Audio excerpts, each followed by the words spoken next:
Hello my dear students, welcome all of you. Today we are going to discuss objective questions of module number 3 in human resource management. Module 3 is based on human relation, leadership and motivation. So ह्या module मध्ये how to maintain an effective human relation and maintain human relation is important because त्यामुळे एम्प्लॉईचं morale high राहतं.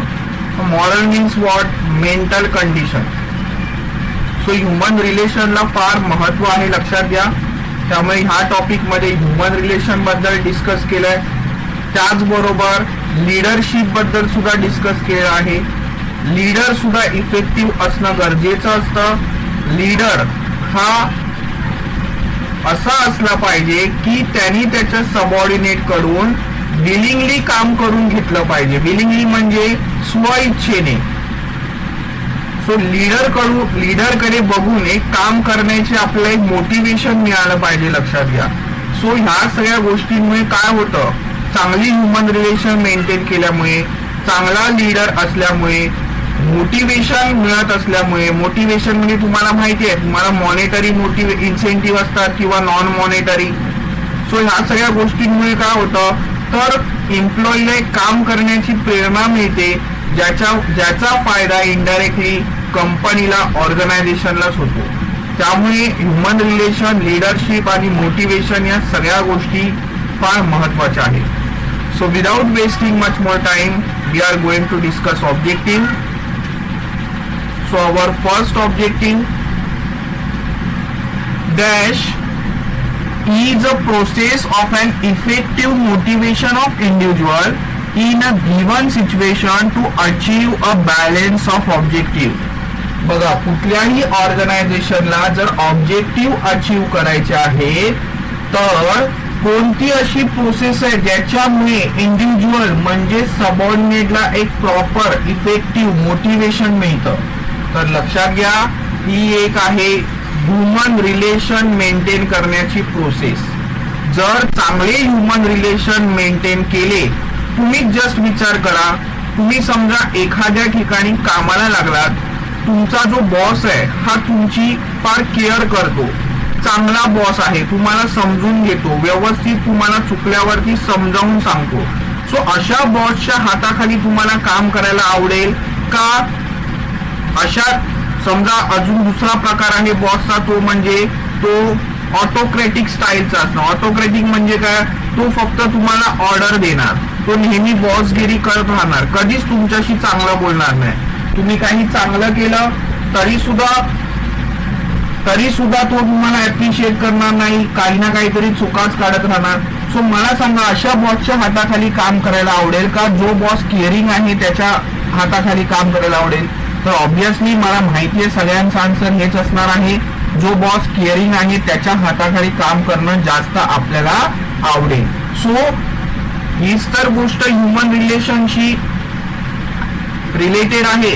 So human relation म्हणजेच काय? Subordinate बरोबर कशा पद्धतीने behave केलं पाहिजे, गिव्ह रिस्पेक्ट, टेक रिस्पेक्ट, ह्या सगळ्या गोष्टी फॉलो केल्यामुळे चांगली ह्युमन रिलेशन मेंटेन होते. आणि ज्या ऑर्गनायझेशन मध्ये चांगली ह्युमन रिलेशन असते, सबऑर्डिनेट आणि सुपिरियर ह्यांच्यामध्ये एक फ्रेंडली ऍटमॉस्फिअर असतं, तिकडे नेहमी सबऑर्डिनेटला, एम्प्लॉईला एक काम करण्याचं मोटिवेशन, एन्करेजमेंट मिळत राहतं.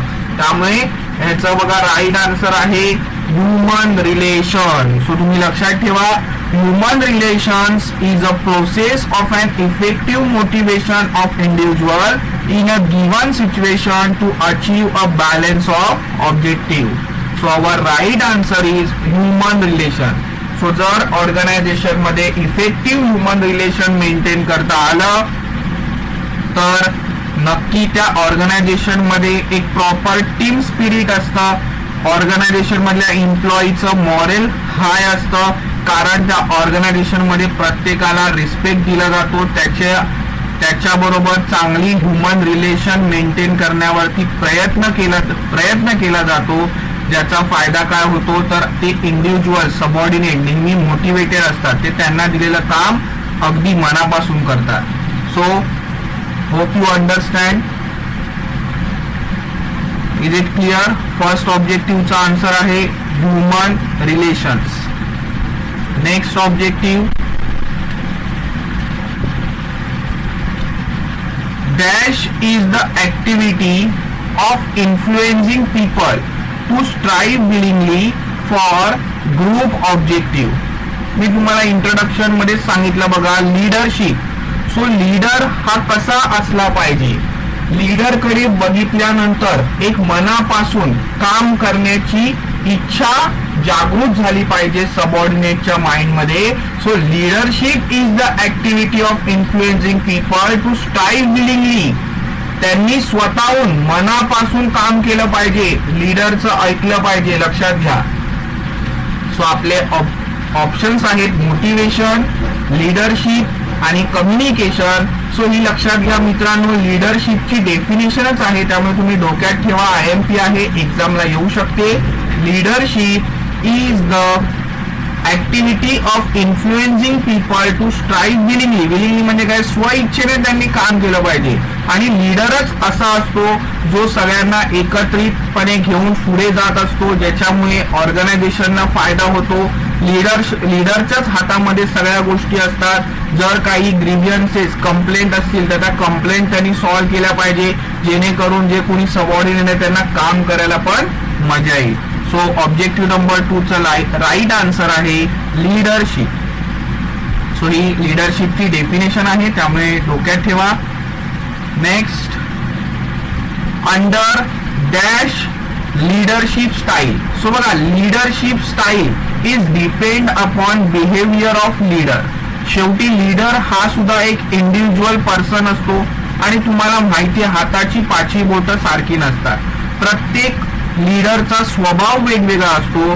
सो प्रत्येक लीडरच्या बिहेवियर प्रमाणे लीडरशिपच्या स्टाईल झालेल्या आहे. स्टाईल म्हणजेच टाइप्स, हा बिहेवियरवर डिपेंड आहे. सो बघा, अंडर डॅश लीडरशिप स्टाईल म्हणजे कुठला असा लीडरशिपचा प्रकार आहे ज्यामध्ये the leader makes all decision by himself. स्वतः लीडर डिसिजन घेतो विदाउट कन्सल्टिंग द सबऑर्डिनेट. तो सबऑर्डिनेटशी कुठल्याही प्रकारचं कन्सल्टिंग करत नाही, सगळे डिसिजन तो स्वतः घेतो. तर बघा, ऑप्शन आहेत ऑटोक्रॅटिक, पार्टिसिपेटिव्ह आणि लेझी स्फेअर. सो पार्टिसिपेटिव्ह म्हणजे काय रे? ज्याच्यामध्ये सबऑर्डिनेट पार्टिसिपेट करतात. आता इथे सबऑर्डिनेट काय पार्टिसिपेट करतायत का? थर्ड ऑब्जेक्टिव्ह मध्ये काय सांगितलंय? सगळे डिसिजन लीडर घेतो, सबऑर्डिनेटला विचारत पण नाही, म्हणजे पार्टिसिपेटिव्ह आन्सर नसणार. लेझी स्फेअर म्हणजे काय? सगळ्या ऍक्टिव्हिटी सबऑर्डिनेटच करतात. जो लीडर आहे तो फक्त लांब असतो, तो लक्ष देतो. सो ह्याला म्हणतात लेझी स्फेअर. कळलं का? लीडर जास्त इनिशिएटिव्ह घेत नाही. सो तुम्हाला नक्की क्लिअर झालं असेल. थर्ड ऑब्जेक्टिव्हचा आन्सर आहे ऑटोक्रॅटिक. ऑटोक्रॅटिक म्हणजे हुकुमशाही. जसं आपल्याकडे बघा पूर्वी राजे लोक होते. सो राजा हा एकच असतो, राजा जे बोलेल ते सगळ्यांनी ऐकायचं असतं, बरोबर ना? जसं तुम्ही पिक्चर बघितला असेल सिंग इज किंग. किंग हा एकच असतो, जो किंग बोलेल त्या सगळ्या गोष्टी सगळ्यांनी ऐकायच्या असतात. सो ऑटोक्रॅटिक म्हणजे हुकुमशाही पद्धत. सो हुकुमशाही पद्धत मध्ये काय असतं? जे काय राजा सांगणार ते सगळ्यांनी ऐकायचं, आपण काही त्याला उत्तर प्रश्न विचारू शकत नाही. सो लक्षात घ्या, autocratic is the right answer. So autocratic style मध्ये काय केलं जातं? जो लीडर आहे तो स्वतः सगळे डिसिजन घेतो. Leader makes all decision by himself without consulting the subordinate.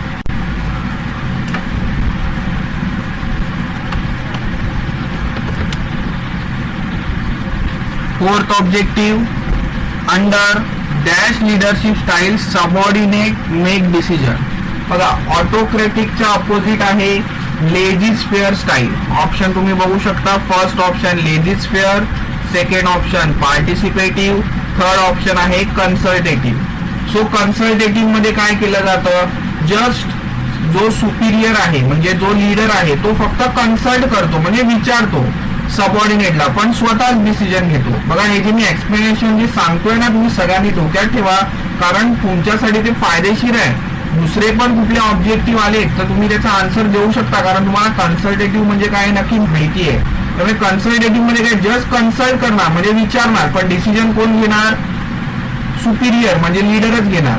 Participative मध्ये काय, दोघंही पार्टिसिपेट करणार, superior has well as subordinate, दोघंही मिळून डिसिजन घेणार, त्याला participative.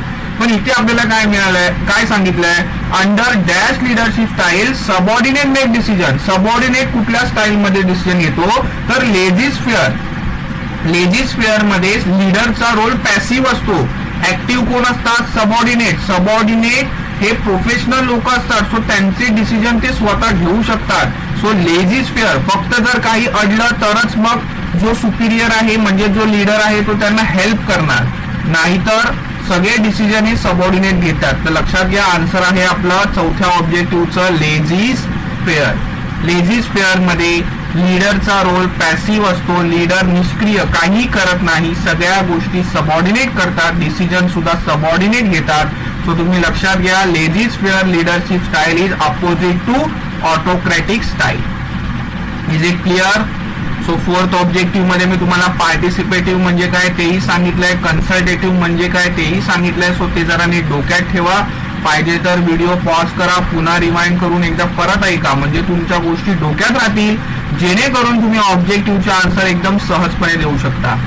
Next objective number 5, according to Abraham Maslow need hierarchy theory.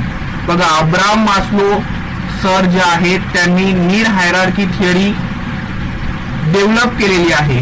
त्यांनी ज्या इंडिव्हिज्युअल ह्युमन बिंगच्या नीड असतात त्या एका हायरार्की मध्ये सेट केलेल्या आहेत. सो ते काय म्हणतात बघा, dash level needs to be satisfied before other needs. So कुठल्या प्रकारच्या गरजा पहिल्यांदा, कुठल्या लेवलच्या गरजा पहिल्यांदा सॉल्व्ह केल्या पाहिजे, याचा आन्सर बाय कॉमन सेन्स तुम्ही देऊ शकता, लोअर, मिडल का हायर. मला सांगा पहिल्यांदा कुठल्या गरजा तुम्ही करणार रे, लोअर. लोअर म्हणजे बेसिक गरजा, सो आन्सर आहे लोअर. पहिल्यांदा आपण बोलतो ना what are the basic needs of human beings. आपल्या बेसिक नीड काय आहेत, food, cloth and shelter. So ह्या सगळ्या लोअर लेवल नीड आहे. पहिल्यांदा आपल्याला 2 वेळेचं जेवण मिळालं पाहिजे, त्याच्यानंतर आपण मोठी स्वप्न बघणार, हो की नाही. So Abraham Maslow need hierarchy थिअरीचे ना 3 पार्ट पडतात, लोअर, मिडल आणि हायर. अब्राहम मास्लो काय म्हणतो, पहिल्यांदा लोअर लेवल नीड सॅटिस्फाय करायच्या, त्या झाल्या की मिडल, त्या झाल्या की मग हायर.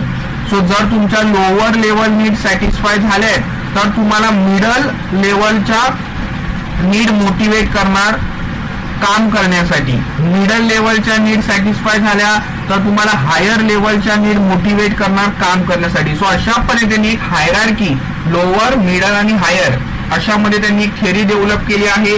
सो ऑब्विसली आहे सगळ्या नीड पूर्ण करण्याच्या आधी कुठल्याही माणसाच्या इंडिव्हिज्युअलच्या लोअर नीड पूर्ण झाल्याच पाहिजे, त्यानंतरच तो पुढचा विचार करू शकतो, बरोबर की नाही. सो ऑब्जेक्टिव्ह नंबर 5 चा आन्सर आहे lower. Next objective number 6, ERG theory stands for. आता जसं अब्राहम मास्लोची जी थिअरी आहे त्याचप्रमाणे ERG थिअरी आहे. सो इथे तुम्हाला ERG चा फुल फॉर्म माहित पाहिजे. बघा, R means relatedness, G means growth. तर आता E मीन्स काय बघूया आपण. E means existence. सो ह्या थिअरीचे सुद्धा 3 पार्ट आहे. ERG थिअरी मध्ये एक्सिस्टन्स म्हणजे अस्तित्व, आपलं अस्तित्व टिकून राहण्यासाठी ज्या आपल्या गरजा असतात त्या, एक्सिस्टन्स, रिलेटेडनेस आणि ग्रोथ. सो या 3 प्रकारामध्ये ही थिअरी डिवाइड झाली आहे. सो इथे तुम्हाला फुल फॉर्म लक्षात ठेवा, E for existence, R for relatedness आणि G फॉर ग्रोथ. सो असं ह्या ERG मॉडेलचं काय आहे, फुल फॉर्म आहे, त्याप्रमाणे आपला आन्सर असणार आहे existence. Next objective number 7, theory X assume dash approach of the manager towards employees. So बघा, theory X and theory Y ही एक थिअरी आहे तुम्हाला मॉड्यूल नंबर 3 मध्ये. थिअरी एक्स मध्ये सगळे निगेटिव्ह पॉइंट सांगितलेले आहेत, म्हणजे आळशी लोक, आणि थिअरी वाय मध्ये पॉझिटिव्ह पॉईंट सांगितले म्हणजे ऍक्टिव्ह लोक ज्यांना काम करायला आवडतं. सो थिअरी एक्स मध्ये सगळ्या निगेटिव्ह गोष्टी म्हणजे थिअरी एक्स मध्ये अशी लोक असतात जे लेझी आहेत, ऍक्टिव्ह नाही आहेत, चॅलेंजिंग टास्क घेत नाही, दुसऱ्यावरती डिपेंड राहतात. सो असे सगळे लोक म्हणजे थिअरी एक्स. आणि थिअरी वाय म्हणजे कोण? प्रोफेशनल लीडर, जे लोक स्वतःचे डिसिजन स्वतः घेतात, जे ऍक्टिव्ह असतात. सो थोडक्यात लक्षात घ्या तुम्ही, थिअरी एक्स मध्ये सगळ्या निगेटिव्ह गोष्टी सांगितलेल्या आहेत आणि थिअरी वाय मध्ये पॉझिटिव्ह गोष्टी सांगितलेल्या आहेत. सो ही थिअरी डग्लस मॅक्ग्रेगोर यांनी डेव्हलप केलेली आहे. सो ते सुद्धा ऑब्जेक्टिव्ह साठी येऊ शकतं, लक्षात घ्या. डग्लस मॅक्ग्रेगोर सरांनी ही थिअरी डेव्हलप केलेली आहे. इकडे काय ऑब्जेक्टिव्ह आहे? थिअरी एक्स अजून डॅश अप्रोच. सो बघा दोन प्रकारचे अप्रोच आहेत, ट्रेडिशनल आणि प्रोफेशनल. थिअरी एक्सचा आन्सर आहे ट्रेडिशनल. बघा तुम्ही दिसलं तुम्हाला. So traditional, theory x, theory Y आलं तर आन्सर तुम्ही काय येणार? प्रोफेशनल. जनरल तुम्हाला उगाच दिले चुकण्यासाठी. So our right answer of objective number 7 is traditional. So बघा दुसरी ऑब्जेक्टिव्ह पण मी क्लिअर करतोय. इथे जर थिअरी एक्स आलं तर मे बी एक्झामला थिअरी वाय असेल. थिअरी वाय आलं तर तुमचा आन्सर काय असणार? प्रोफेशनल. थिअरी एक्स आलं तर तुमचा आन्सर काय आहे? ट्रेडिशनल. सो इथे थिअरी एक्स आहे, सो आन्सर असणार ट्रेडिशनल. अजून डोक्यात ठेवा एक्स्ट्रा गोष्ट, थिअरी एक्स मध्ये सगळ्या निगेटिव्ह गोष्टी सांगितल्या आहेत, माणसाबद्दलच्या निगेटिव्ह गोष्टी. माणूस आळशी असतो, काही प्रकारची लोक आळशी असतात ज्यांना काम करायला आवडत नाही. थिअरी वाय मध्ये पॉझिटिव्ह गोष्ट सांगितली आहे, माणूस ऍक्टिव्ह असतो मनापासून. काही लोक असे ज्यांना काम करायला आवडतं, बिझी राहायला आवडतं. आलं का लक्षात? So theory x, theory Y नक्की तुम्हाला कळालं असेल. यासाठी व्हिडिओ लेक्चर इम्पॉर्टंट आहे. बघा बऱ्याच कन्सेप्ट जरी थिअरी आपण शिकलेलो नाहीये पण व्हिडिओ लेक्चर ऐकल्यामुळे तुमच्या बऱ्याच कन्सेप्ट क्लिअर होणार आहेत. सो आपल्या ऑब्जेक्टिव्ह नंबर 7 चा आन्सर आहे traditional. Next objective number 8, dash is a general term use to describe overall group satisfaction. जो काही ग्रुप आहे, आपण माहिती आहे आपल्याला ऑर्गनायझेशन मध्ये वेगवेगळे डिपार्टमेंट असतात, वेगवेगळे ग्रुप असतात, बरोबर, जे ऑर्गनायझेशनचे सक्सेस होण्यासाठी काम करत असतात. सो कोणता असा एक जनरल टर्म आहे ज्याच्यावरून असं प्रतीत होतं की पूर्णपणे ग्रुप हा सॅटिस्फाय आहे? बघा ऑप्शन काय आहेत? जॉब सॅटिस्फॅक्शन, मॉरल आणि जनरल सॅटिस्फॅक्शन. सो इथे तुम्हाला आन्सर वाटणार सॅटिस्फॅक्शन वर्ड वरून सर जॉब सॅटिस्फॅक्शन किंवा जनरल सॅटिस्फॅक्शन, पण इथे आन्सर आहे मॉरल. मॉरल म्हणजे काय रे? Mental condition. So mental condition, mentally जर तुम्ही स्ट्रॉंग असाल, बघा आता बाहेर कोरोना चालू आहे, सो कोरोनाच्या परिस्थितीमध्ये तुम्ही जर मेंटली स्ट्रॉंग असाल तर नक्की तुम्ही लवकरात लवकर बरे होऊ शकता, रिकवर होऊ शकता. सो कुठल्याही कठीण परिस्थितीमध्ये तुम्हाला स्वतःला डेव्हलप करायचंय, सक्सेसफुल व्हायचंय, तर तुमचं मॉरल हाय असणं गरजेचं आहे. सो मॉरल हाय आहे म्हणजे तुम्ही सॅटिस्फाय आहात, कुठल्याही प्रकारचं भांडण नाहीये, तंटा नाहीये, तुम्ही सगळेजण ऍज अ फ्रेंड म्हणून राहताय. आलं का लक्षात? So moral is a general term use to describe overall group satisfaction. Is it clear? So objective number 8 चा आन्सर आहे moral. Next objective number 9, dash type of leadership style mostly followed in government organization. बघा government organization मध्ये काय केलं जातं रे? Rule follow केले जातात, एक प्रोसिजर फॉलो केली जाते. तुम्हाला साधं जर समजा बर्थ सर्टिफिकेट किंवा डेथ सर्टिफिकेट काढायचं असेल तर हा फॉर्म घ्या, त्या फॉर्म सोबत हे डॉक्युमेंट जोडा, मग यांच्याकडे जा, त्यांची सही घ्या, मग त्यांच्याकडे दुसऱ्या ऑफिसरकडे जा, त्यांची सही घ्या, आणि त्याच्यानंतर मग तुम्हाला जर सही वगैरे मिळाली, तो ऑफिसर जागेवर असेल तर मग काही दिवसांनी बोलवणार सर्टिफिकेट घेऊन जायला. सो एक प्रोसिजर फॉलो करावी लागते. सो गव्हर्नमेंट ऑर्गनायझेशन हे रूलवर डिपेंड असतं. सो गव्हर्नमेंट ऑर्गनायझेशन मध्ये कुठली स्टाईल फॉलो केली जाते? तर बघा आन्सर आहे ब्युरोक्रॅटिक. ब्युरोक्रॅटिक म्हणजे काय? जिथे रूल फॉलो केले जातात त्याला ब्युरोक्रॅट म्हणतात. लक्षात घ्या, एक सिंपल शब्दात तुम्हाला ब्युरोक्रॅटिक. ऑटोक्रॅटिक म्हणजे मी सांगितलं हुकुमशाही पद्धत, राजेशाही पद्धत, जिथे राजा जे सांगणार, जी ऑर्डर सोडणार ती सगळ्यांना फॉलो करावी लागणार, बरोबर. डेमोक्रेटिक म्हणजे लोकशाही पद्धत, ह्याच्याबद्दल काय जास्त सांगणार? इंडियामध्ये लोकशाही पद्धत आहे, आपण मतदान करतो तेव्हा प्राईम मिनिस्टर, चीफ मिनिस्टर यांना आपण सिलेक्ट करतो, आमदार, खासदार, बरोबर की नाही. सो ब्युरोक्रॅटिक म्हणजे काय? अशी ऑर्गनायझेशन ज्याच्यामध्ये रूल फॉलो केले जातात. सगळ्यांना डोक्यात घुसतंय? सो तुम्हाला अर्थ माहित पाहिजे. सो गव्हर्नमेंट मध्ये रूल फॉलो केले जातात, ब्युरोक्रॅटिक म्हणजे rule. So our right answer is bureaucratic. Is it clear?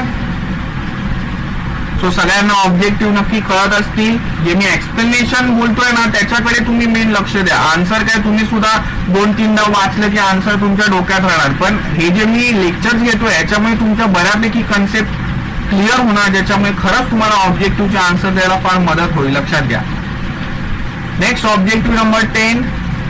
Dash leadership style is mostly adopted in Japanese organization. So Japanese organization मध्ये कुठली स्टाईल अडॉप्ट केली जाते? सोशिओक्रॅटिक, न्यूरोक्रॅटिक का पॅटर्नलिस्टिक? सो याचा आन्सर आहे पॅटर्नलिस्टिक.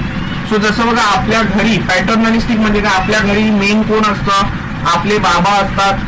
सो बाबा पूर्ण कुटुंबाचे प्रमुख असतात, त्यांचं आपण सगळं ऐकतो, बरोबर ना? बाबाही कधी कधी आपलं ऐकतात. सो एक फॅमिली म्हणून आपण राहतो. सो पॅटर्नलिस्टिक स्टाईल म्हणजेच काय, ऑर्गनायझेशन मध्ये पण फॅमिली सारखंच वातावरण असणार. जो लीडर असणार तो हॅज अ फादर फिगर म्हणून वावरत असणार, ज्याच्यामुळे सगळं फॅमिली सारखं वातावरण पूर्ण ऑर्गनायझेशन मध्ये असतं. सो जॅपनीज ऑर्गनायझेशन मध्ये पॅटर्नलिस्टिक स्टाईल यूज केली जाते. लक्षात घ्या. So right answer is paternalistic style. Next, according to need hierarchy theory, dash needs are the basic needs of human being. So ही पण IMP ऑब्जेक्टिव्ह आहे. बेसिक नीड्स जसं मी तुम्हाला बोललो, फूड, क्लोथ्स अँड शेल्टर, बरोबर ना? अन्न, वस्त्र आणि निवारा या बेसिक नीड्स आहेत की नाही? सो इथे त्याला काय टर्म आहे?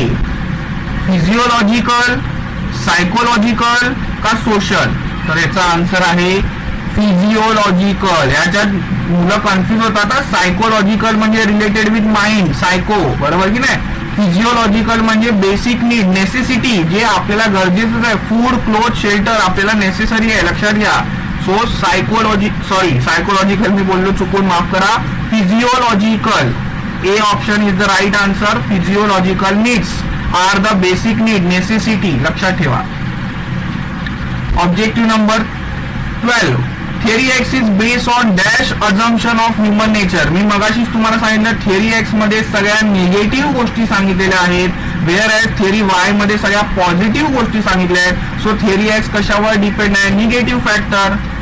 बघा, positive, negative, general. So our answer is negative. तेच जर थिअरी एक्स ऐवजी तुम्हाला एक्झामला थिअरी वाय आलं तर तुमचा आन्सर काय असणार रे? ऑब्विसली थिअरी वाय आलं तर पॉझिटिव्ह, थिअरी एक्स आलं तर निगेटिव्ह. सो आन्सर आहे निगेटिव्ह, कारण इथे थिअरी एक्स दिलेला आहे. Next objective number 13. Dash is a combination of mental, physical and social qualities. So mental, physical and social quality, तुम्ही मेंटली स्ट्रॉंग आहात, फिजिकली पण तुम्ही चांगले दिसतायत, सोशली पण तुम्ही सगळ्यांशी रिस्पेक्टफुली वागताय. ह्याचा अर्थ तुमची चांगली पर्सनॅलिटी आहे. आपण बोलतो ना एखाद्या माणसाची पर्सनॅलिटी चांगली आहे, तो मेंटली स्ट्रॉंग आहे, हुशार आहे, फिजिकली पण त्याचं हाईट, वेट, बोलण्याची स्टाईल वगैरे सगळ्या गोष्टी चांगल्या आहेत. सो आन्सर आहे personality.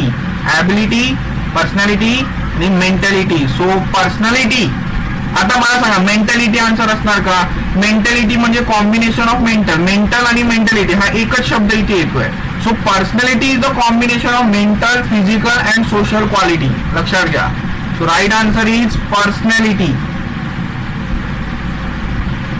Next, objective number 14. Dash influences people to work willingly towards group objective. So willingly, स्व इच्छेने काम करणार म्हणजे लीडरशिप. मगाशी झालं होतं आपलं, लीडरशिपची डेफिनेशन आहे motivation, communication, leadership. So right answer is leadership. So leader हा असा असला पाहिजे ज्यांनी बळजबरीने, कंपल्शन करून लोकांकडून काम करून नाही घेतलं पाहिजे, ऑर्डर सोडून. तर त्यांनी अशा पद्धतीने सगळ्या गोष्टी हँडल केल्या पाहिजेत की लोकांना, सबऑर्डिनेटला मनापासून वाटलं पाहिजे एक काम करणं. Is it clear? So objective number 14 चा आन्सर आहे leadership. Objective number 15. Last objective. Knowledge of dash skill is required by leader has he constantly interact with his people.